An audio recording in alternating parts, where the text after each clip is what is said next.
So two answers on that, right? I mean, the first one realistically is like immediately after the last one. Right, Okay. right. But like to be realistic, you got a lot of other things going on. You can't just be planning for 365 days to get to the next big event, right? But you should have that in the back of your mind. What did you discover? What were your findings? What happened? Were you up? Were you down? What did you do? That should be sort of, what you should be focused on throughout the year. But then coming up here, you should start thinking fourth quarter immediately after Prime Day in July, like immediately, because it's gonna go super fast. You got back to school here in August, and then September, you're already basically you got to be planning for inventory. You got to be planning for everything, because you got that big deal days in October, and then you go right into Black Friday, Cyber Monday in November, and then holiday in December. So you basically have 3 months of the fourth or all fourth quarter has big events inside of the Amazon Marketplace. Um, so just to recap, July is a realistic answer, and then right after in November of last year would be like Right, the hope answer. right. I was looking exactly for that realistic one, but you're right. The hope answer is, how did we immediately do? And I think you're right. I think looking back at the data is always, something that you should be doing as an Amazon seller. Again, you want to be able to get to Jeff's next wedding. And so if you're not looking at the data, you will not be invited. So, and James, you look like you have something thoughtful and provocative to add.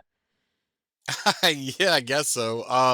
Yeah, Eric's right. It's almost immediately. In some cases, it's between 30 and 50% of a brand's revenue is coming in that Q4, right?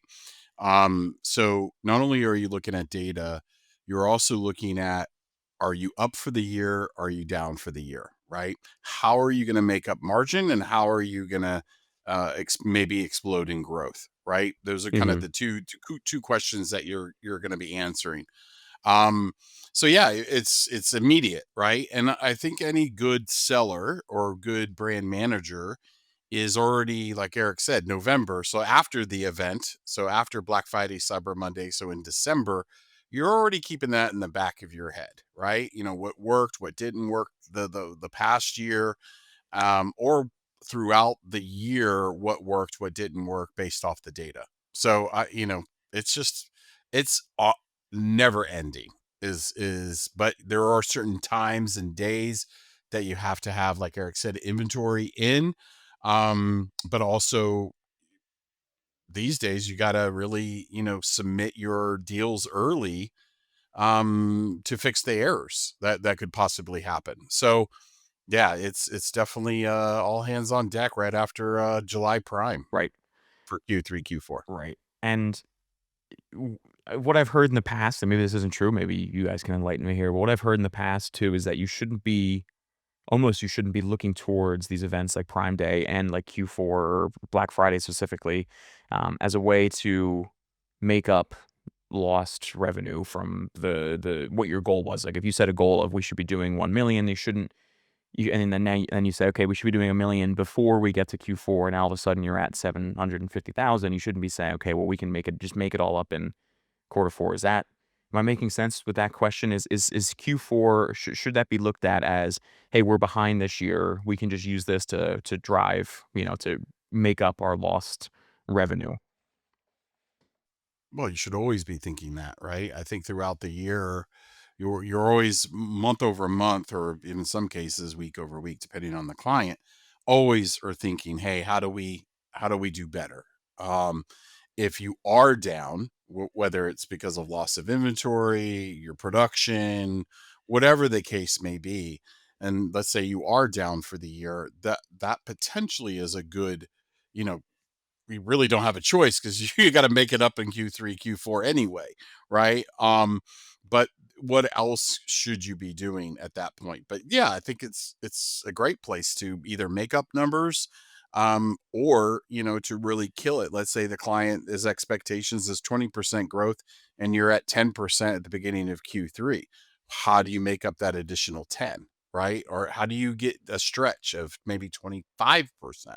So there's a lot of different variables in play there, but ultimately you want to use it. There's more eyeballs during that time period anyway, especially if it's a holiday or a seasonal based product, like a Q4 Right. gifting A product. nutcracker, Some perhaps.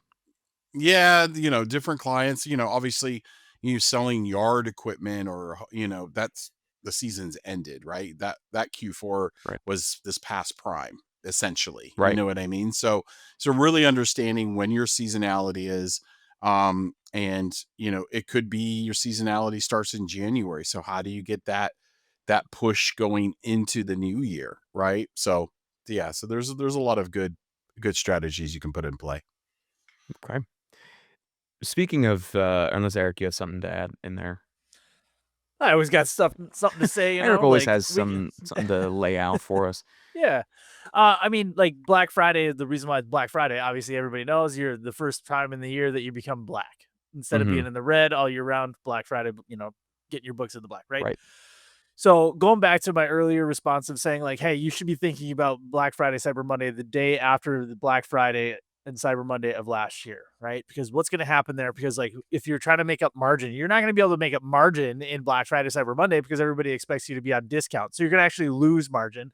So you're going to try to make more sales up with with sales volume instead of average value per order, because your average value per order is going to go down because of the discount. So with that being said, so if you start thinking about what happened last year, January is the time to raise your prices if necessary. Lots of weird stuff has been happening this year. So with tariffs ups and downs. So people are like consumer behavior is gonna, or not consumer behavior, but consumers are gonna kind of expect some kind of level of increasing of pricing because everybody's doing it. So they're just kind of getting accustomed to the new pricing